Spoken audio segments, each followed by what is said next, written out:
அனைவருக்கும் வணக்கம். நம்முடைய உடலில் நோய்கள் வராமல் காப்பதற்கு சித்த மருத்துவத்தில் பலவிதமான வழிமுறைகள் கூறியிருக்காங்க. அதில் முத்திரையும் ஒரு பகுதி. இப்போ நம்முடைய உடலில் நோய்கள் வருவதற்கான காரணங்கள் வாத பித்த கபம் அதிகமாகுது. அது கூடுனாலும் நோய் தான், குறைந்தாலும் நோய் தான். அப்போ அதை சமநிலைப்படுத்தணும்.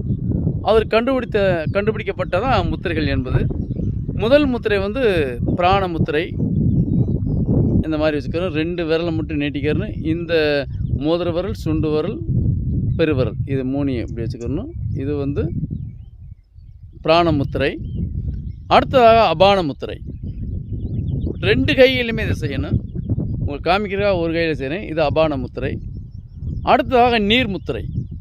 இந்த 3 விரலையும் சேர்த்துக்கணும். கடைசி இந்த சுண்டு விரலும் இந்த பெருவிரலும் சேர்ந்து இப்படி தான் 2 கைகளிலும் வச்சுக்கணும். ஒவ்வொரு முத்திரைகளும் 10 நிமிடங்கள் வச்சா போதுமானது. தொடர்ந்து ஒரு 15 நாள் 20 நாள் வச்சுக்கிட்டே வந்தீங்கன்னா நம்முடைய உடலில் பலவிதமான நோய்கள் குணமாவதில் நீங்களாக கண்கூடாக கண்டுபிடிக்க முடியும்.